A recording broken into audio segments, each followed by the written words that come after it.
Hola, ¿qué tal? Bienvenido a tu canal Padre de Amor. Hemos abierto este canal con el propósito de que podamos estudiar la Biblia juntos. Recuerda que si tienes algún aporte o alguna pregunta, lo puedes dejar abajo en la cajita de comentarios para que así la podamos responder entre todos y crecer juntos. En el video anterior, esta es la continuación de un video, así que si no lo has visto, te invitamos a que vayas y lo veas. Parte 1, esta es la parte 2. Continuamos acá en el estudio con Israel y Juan Esteban. Y Juan, finalizando el video anterior, mencionaba en Salmo 81, en el versículo 8, decía: oye, pueblo mío. Es decir, que el pueblo no estaba, ¿qué? Oyendo. Escuchando. Dice: y te amonestaré, Israel. Y entonces viene, y esto parece casi que como un lamento: si me oyeres. Entonces, o sea, ¿qué es lo que hemos estado rastreando casi que en toda la Biblia? Que no se está escuchando a Dios. O sea, no estamos siendo buenos oidores. O sea, algo está pasando ahí. Así es, ¿no? Y de hecho, hablábamos en relación a los pactos, cómo era que Adán y Eva no tuvieron que hacer nada, sino que cuando oyeron esa promesa, esa palabra entró en el corazón y generó todo lo que Dios deseaba. Que de hecho ahora vamos a leer un texto en Isaías 55, donde se nos habla precisamente del poder de la palabra de Dios cuando entra en el corazón del hombre. Pero este era el problema del pueblo, que no oían. Y el otro día hablamos precisamente con Israel, no sé si tiene presente ese texto, donde se habla de que el problema del pueblo es que no oye, no quiere oír. Tal cual, tal cual. Sí, mira, no, y mira, Alda y Juan, que ese siempre ha sido el problema, lo que ustedes están diciendo, o sea, siempre ha sido, y de hecho una de las cosas, yo creo que el pueblo de Israel llegó a entender esto, porque una de sus oraciones centrales, y bueno, el mismo Dios, pues precisamente les dijo eso, es la que, la Shema Israel, ¿sí? Oye Israel. Oye Israel, y eso es una oración que ellos tienen presente, ¿sí? Es una oración que ellos hacen 2 veces al día, pero eso lo vemos presente, eso sí, ahora sí quisiera conectar con el texto que me estaba diciendo Juan ahorita, porque ese versículo, bueno, realmente es un suceso que ocurre ya con los mandamientos, cuando Dios les está dando los mandamientos a ellos, y el pueblo de Israel niega, las promesas, ahora que entendimos esto, el pueblo de Israel se niega a escuchar la voz de Dios, pero se niega a oírlas porque tiene temor. Entonces me parece muy interesante porque Dios les está diciendo precisamente lo que ellos tienen que hacer para recibir la vida, para recibir las promesas, para que eso sea una realidad en sus vidas, y ellos se están negando a hacer lo único que ellos deberían hacer para que esas promesas sean una realidad en sus vidas. Así es. Entonces dice acá en Deuteronomios, el versículo 26 del capítulo 5, versículo 25, perdón, ¿sí? Sin embargo, ¿para qué correr el riesgo de morir quemados por este fuego tan terrible? Si volvemos a oír la voz de Dios o de nuestro Dios, sin duda moriremos. Ahí después de eso le dicen, no seamos nosotros quienes hablemos o quienes escuchemos directamente. Sé tú, ve tú allá, que tú seas el que te arriesgue. Ve tú y que nosotros te oiremos a ti. Nosotros tremendo, ¿no? te oiremos a ti. Entonces mire qué tremendo, porque hay una contradicción allí, ¿no? Dios le dice, oye, y ellos tienen miedo de qué, de oír. No, nosotros te oiremos a ti, dice tú hablando con él y oyéndole a él. Y saben, ¿por qué es tan importante oír la voz del Señor? ¿Por qué es tan importante atesorar cada palabra de la boca del Señor? De hecho, el mismo Jesús dijo, no solamente de pan vivirá el hombre, sino de toda palabra que sale de la boca de Dios, vivirá el hombre. ¿Y qué significa esto? Que no puede dejarse caer ninguna palabra a tierra. Ninguna palabra puede caer a tierra. Esa palabra tiene que ser atesorada, creída, y debe ser recibida precisamente. ¿Por qué? Porque miren, cuando esto ocurre, ¿qué es lo que pasa? En Isaías capítulo 55, el verso 10 dice, porque como desciende de los cielos la lluvia y la nieve y no vuelve allá, sino que riega la tierra y hace germinar y producir y da semilla al que siembra y pan al que come, todo lo que hace la lluvia, ¿no? Dice, así será mi palabra que sale de mi boca. No volverá a mí vacía, sino que hará lo que yo quiero y será prosperada en aquello para que la envíe. Y es tremendo porque, de hecho, en la palabra misma hay poder en sí mismo. ¿Ven? De hecho, la misma palabra, por eso son promesas. O sea, está la habilitación en la palabra misma. ¿Ven? Y es por eso que ella misma se encargará. Y Cristo es la palabra. Y hay muchos textos donde dice, Cristo en nosotros la esperanza de gloria. Sin mí nada puedes hacer, dice Jesús. Finalmente Dios creó todo con su palabra. Cristo creó todo con su palabra. Exactamente. Entonces, cuando esa palabra es recibida, atesorada, la vida del hombre se va a ver el fruto. Porque eso es lo que hace la lluvia. Finalmente hace que la tierra produzca y dar pan al que come.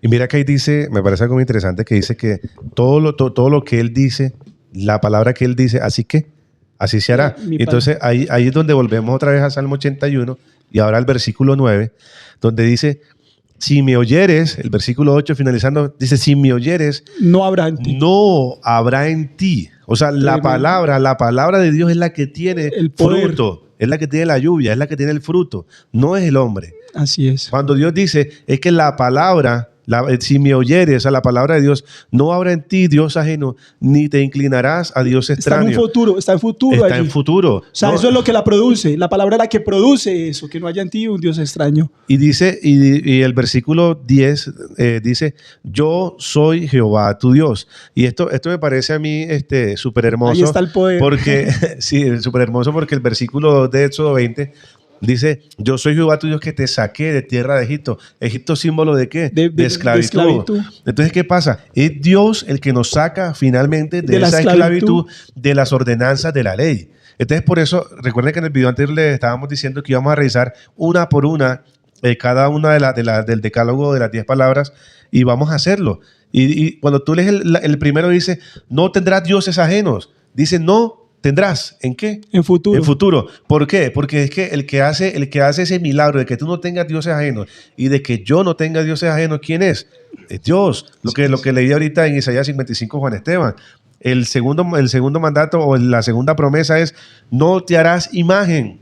Así es. Dice, no te harás. O sea, ¿es qué? Futuro. En futuro. No te harás imagen. ¿Cuándo no te harás imagen? Cuando escuches la voz de Dios y atesores el pacto. No, y de hecho, cuando se hace un análisis semántico en el hebreo, precisamente se nos deja ver de que están en un futuro imperfecto también y que no están en imperativo, no están a manera de orden. Y es interesante porque en el mundo cristiano, en el contexto cristiano de las diferentes denominaciones, hay libros que muestran estudios precisamente donde se nos enseña cómo el decálogo de las 10 palabras realmente son promesas. Y aquí pudiéramos citar a varios libros, pero no creo que sea necesario. Igual de repente podemos dejar algún link en la parte de abajo donde se pueda compartir algunos de estos materiales que nos muestran claramente. Y el tercero dice, no tomarás el nombre de Dios en vano, no tomarás. O sea, en algún momento esa promesa va a ser una realidad en mí. ¿De quién depende que la promesa sea una realidad en el corazón del hombre? De Dios, porque el mismo Jesús dijo, sin mí nada podéis hacer. Y ya hemos visto cuando el hombre se aventuró a cumplir lo que Dios había prometido, que era lo que ocurría. Sí. Bueno, se me estaba viniendo. ¿Te acuerdas que ahorita les dije que hubo algo que mencionaron que en el momentico no me acordaba y que si me acordaba lo iba a mencionar? Sí, sí. Casi se me viene, yo lo tuve. Después de 5 videos. Bueno, seguimos porque la verdad es que se me fue. Solo hay uno. Los 5 videos más vuelve otra vez. En 5 videos más me acordaré seguramente.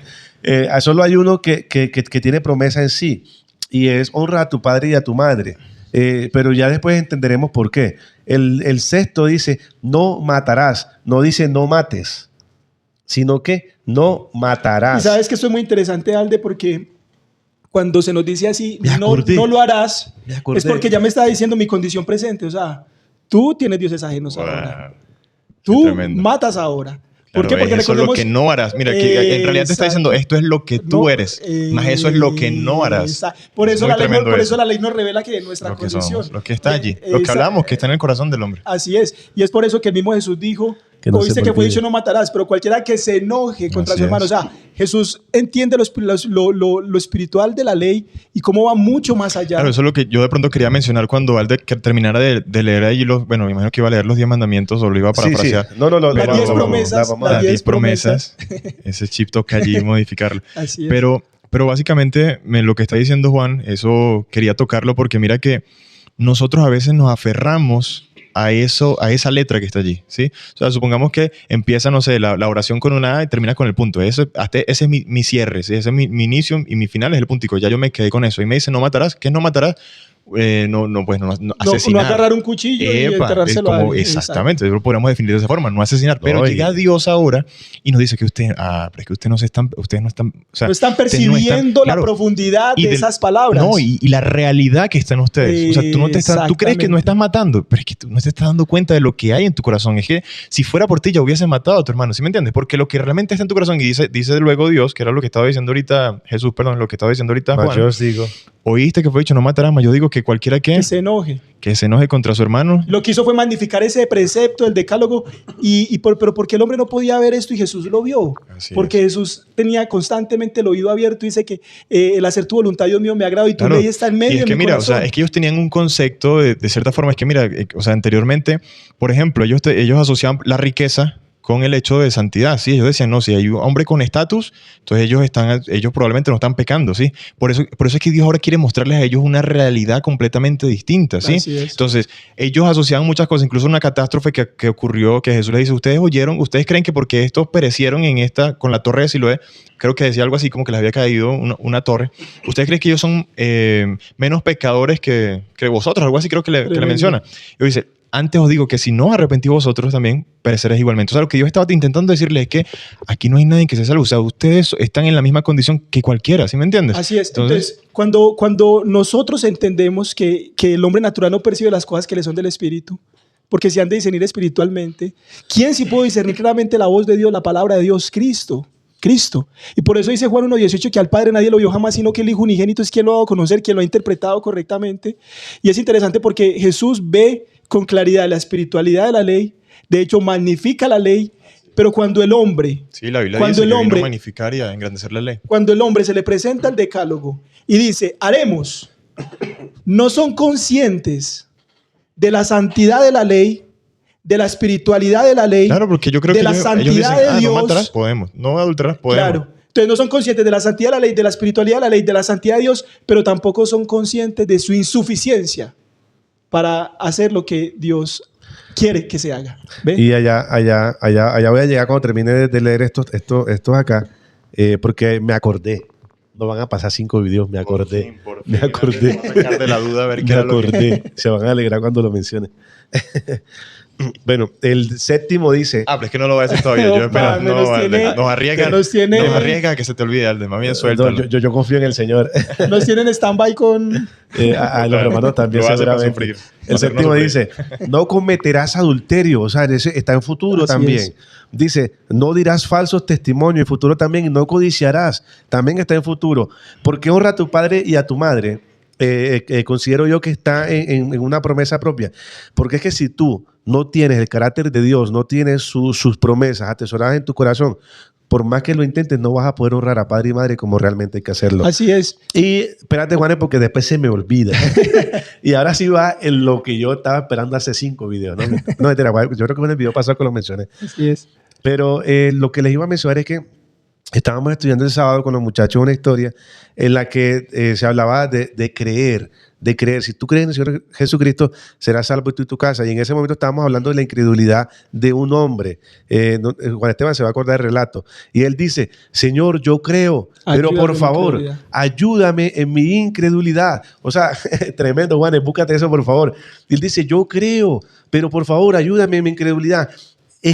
Atesorar estas promesas es decirle al Señor en esta hora, Señor, yo creo, pero por favor ayúdame en mi incredulidad de que esto es una promesa. Así es, y de hecho es interesante, allí es cuando Jesús sana a un muchacho lunático, ¿no? Que su padre va y le dice que lo libere porque Ese era. Así es, y vemos que Jesús le dice al padre, al que cree todo es posible. ¿Al que qué? Al que cree. Y él dice, creo, ayúdame en mi incredulidad. ¿Ven? Entonces aún hasta el creer no estaba en él. Tremendo. O sea, cómo hasta eso precisamente viene de Dios. Porque la Biblia dice, hablando del fruto del Espíritu, que dice que es amor, gozo, paz, benignidad, bondad, fe, mansedumbre. Así que el creer viene por la palabra, lo que decíamos ahora. Por eso dice la que fe la fe viene por el oír. ¿El oír qué? La palabra, que era lo que pedía Dios, oír. ¿Y qué era lo que no estaban haciendo? Oyendo. Es que no se puede tener ni un solo fruto del Espíritu si no se escucha la palabra. Así es. O sea, si no se escucha a Cristo, no hay forma de tener un fruto del Espíritu. Porque el fruto del Espíritu. No hay forma de tener el fruto.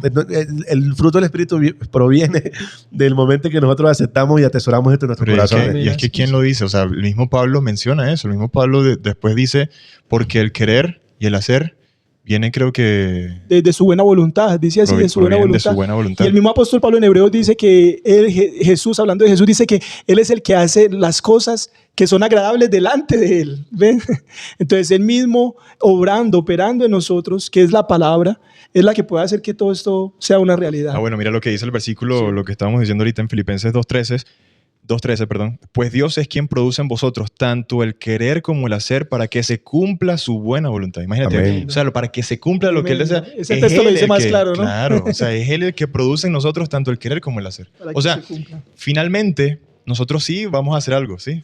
Aquí no, pues, no estamos diciendo como que no, listo, no. Pedir. Pero es que eso que vamos a hacer, Dios lo va a colocar en nuestro corazón. Amén, eso va a terminar siendo tremendo, una realidad, tremendo. ¿sí? pero básicamente lo que nos está diciendo el texto es que Dios incluso coloca ese deseo y ese querer en nuestro corazón. Decía sed. O sea, nosotros vamos a estar como decía Cristo cuando estuvo Cristo en la cruz, sedientos, ¿sí me entiendes? Vamos a tener sed precisamente de la justicia y de la justicia de Dios, ¿sí? Y ahí donde dice, por eso el apóstol Pablo dice, el amor de Cristo me constriña, me motiva. El amor de Cristo, dice allí precisamente, me moviliza, dice algunas versiones. ¿Y qué es el amor? Es su carácter. Y la Biblia dice que, Ahí es está reflejado. que el fruto del Espíritu es ¿qué? Amor. Y Jesús dijo, mis palabras son espíritu y son vida, ¿ven? Entonces, como el Espíritu, la palabra morando en nosotros es la que me moviliza, ¿ven? Entonces es muy interesante que es Dios el que lo hace. Amén, qué maravilla. Y quiero que hagamos ya una recapitulación de lo que llevamos hasta el momento. Tenemos un viejo pacto y un nuevo pacto. Entonces el viejo pacto es un peor pacto y el nuevo, uno mejor porque es Cristo quien lo establece. El viejo pacto está basado en ¿qué? En peores promesas. Y el nuevo pacto está basado en Mejores promesas. El primer pacto o el viejo pacto es también llamado primer pacto. Y el nuevo pacto también llamado segundo pacto. Seguimos. Las promesas en el viejo pacto son hechas ¿por quién?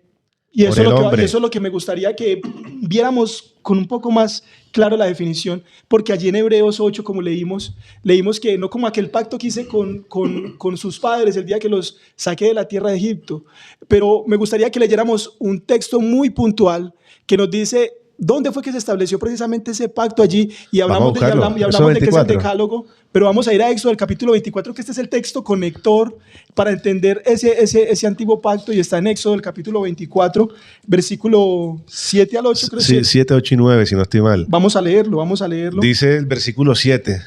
Después tomó el libro del pacto y lo leyó a oídos del pueblo, el cual dijo, obedeceremos y haremos todas las cosas que Jehová ha dicho. Y el versículo 8 dice, entonces Moisés tomó la sangre y la roció sobre el pueblo y dijo, esta es la sangre del pacto que Jehová ha hecho con vosotros sobre todas estas cosas. Pero recordemos que en Éxodo 20 nos estaba entregando la promesa. Así es. Y el pueblo estaba diciendo que iba a llegar a esas promesas por su propia cuenta. Y me parece tremendo porque en el capítulo 19, la única forma de tú ser santo es tener el carácter de Dios en tu corazón. Y para tener el carácter de Dios en tu corazón, la ley tiene que ser una realidad en tu corazón, en tu vida. Y para poder llegar a que sea una realidad en tu vida, tiene que ser Dios el que la ponga en ti. Oír, recibir la palabra. Y vemos precisamente que aquí ellos están diciendo, haremos, obedeceremos. Están haciendo allí votos, ¿no? Están haciendo promesas. Y en ese momento, cuando ellos dicen haremos, obedeceremos, ¿qué es lo que ocurre? Moisés rocía sangre, símbolo de que se está estableciendo allí que un pacto, ¿ven? Pacto de sangre como era la comúnmente establecido por el hombre. Exactamente, pero vemos también que Jesús mismo, él va a decir hablando del nuevo pacto, dice, este es el nuevo pacto en mi sangre, ¿ves? Y tendríamos que hablar. Claro, eso es el lenguaje, Exacto, estudiar ese lenguaje cuando habla Jesús, porque recordemos que en la sangre está la vida, pero es muy interesante porque para no ir allá aún, de manera particular, se riega sangre sobre aquel libro y precisamente, y se establece allí el pacto, pero el pacto estaba sobre, ¿qué promesas? Porque dice que ellos dijeron, ¿qué? Haremos y obedeceremos. Eran las promesas del hombre. Entonces vemos que en el nuevo pacto en Hebreos 8 dice que uno era con defecto y uno era mejor en relación a otro. Entonces ya sabemos y que en Dios todo lo hace perfecto. Entonces, ¿dónde está lo imperfecto? Dice. En el hombre. Exacto, porque dice, él es Jehová cuya obra es perfecta y dice, de sus hijos es la mancha. Y mira que... Entonces, ¿dónde estaba la imperfección? En precisamente que se estaba estableciendo en base a las promesas de quién? De lo que los hombres podían hacer. Iba a decir rápidamente allí que eso mismo se repitió más adelante con el mismo Josué y lo vemos más palpable porque yo creo que Josué había comprendido esto, cosa que los israelitas aún no habían entendido, ¿sí? Y los israelitas, bueno, Dios les está presentando nuevamente todas estas cosas y entonces dice el pueblo, no podréis servir a Jehová porque Él es Dios. O sea, el pueblo está diciendo, sí, nosotros obedeceremos y nunca tal nos acontezca que nos apartemos y dejemos de servir a nuestro Dios porque nosotros haremos y cumplimos todas las cosas. ¿No? Cuando uno ya lleva años en la experiencia cristiana, uno se da cuenta. Sí, totalmente. Y no son ellos más que nosotros, nosotros más que ellos. Y a veces, yo no sé si a ustedes les pasó, muchachos, pero yo creo que, o sea, la vida cristiana y la experiencia cristiana es como un crecimiento, ¿sí? Es como nosotros iniciamos desde niños y en esos primeros años a mí me pasaba cuando comencé a conocer de pronto el mensaje y cuando comencé entonces que tomé como conciencia del mensaje como tal, yo dije, sí, no, a partir de ahora voy a cumplir todos los mandamientos, voy a hacer esto, voy a andar de esta forma, los 10 mandamientos como tal. Pero más adelante me comencé a dar cuenta que, o sea, lo intentaba y como llegué a la conclusión, como decía Pablo, miserable de mí, ¿sí? Tremendo. ¿Quién me librará de este cuerpo de muerte? Y yo creo que Josué ya estaba en ese punto de la experiencia. Él entendía que su única alternativa y su única salida era Cristo. Entonces, por eso Josué les dice a ellos, no podréis servir a Jehová porque Él es Dios santo y Dios celoso, no sufrirá vuestras rebeliones Tremendo. y vuestros pecados, ¿sí? Entonces es muy tremendo, pues, porque ya Josué, podríamos decirlo, que tenía muy claro esta diferencia, ¿sí? O sea, que hasta aquí podemos ver que ese antiguo pacto, Alde. Sí, voy a seguir haciendo el resumen. Sí, exacto ahí. Listo, dice. Entonces que la base del antiguo pacto La promesa de fueron los 10 mandamientos. Pero ya en el nuevo pacto ya no se ven como 10 mandamientos, sino que se ven como 10 promesas, es la misma base. Dice, en el viejo pacto... Pero cuando dice el hombre, establecido sobre mejores promesas del nuevo pacto, también se habla en referencia de que uno es Dios quien lo hace, ¿ven? Y el otro es el hombre. Está establecido sobre las promesas de los hombres, en el decálogo sobre las promesas de los hombres, y el otro es en el decálogo sobre la promesa de Dios mismo, ¿ven? Sí, para allá iba. Así es, ahí lo vas a Allá ver. iba. Calma público. Dice, en el viejo pacto el hombre promete cumplir la ley de Dios. Y en el nuevo pacto es Dios quien promete colocar su ley en el corazón y la mente de nosotros. Amén. En el viejo pacto hay resistencia a la voz de Dios, pero en el nuevo pacto se da oído a la voz de Dios. Amén. En el viejo pacto la ley es escrita en tablas de piedra. Y en el nuevo pacto la ley es escrita, ¿pero dónde? En las tablas del corazón. En el corazón del hombre. En el viejo pacto se promete cumplir para vivir, pero en el nuevo pacto se recibe para vivir. Amén. En el antiguo pacto es hacer la obra de Dios para vivir. Y en el nuevo pacto es el recibir la vida de Dios, que es el que puede hacer que nosotros guardemos el pacto. Amén. En el viejo pacto se busca establecer la justicia propia, y en el nuevo pacto Dios obra en el hombre al atesorar la palabra de Dios. En el viejo pacto es el pacto con Israel, y el nuevo pacto es el pacto con la casa de Israel y también la casa de Judá. Es el pacto que estableció contigo y es el pacto que establece conmigo. Amén. Y saben, me gustó mucho donde dice allí que en el nuevo pacto se recibe la vida de Dios, y eso llega a ser una realidad. Y es por eso que dice, cuando Jesús levantó la copa, dijo, este es el nuevo pacto, ¿en qué? En mi sangre, en mi sangre. Ahora, el libro de Levítico dice que la vida del hombre está ¿dónde? En la sangre.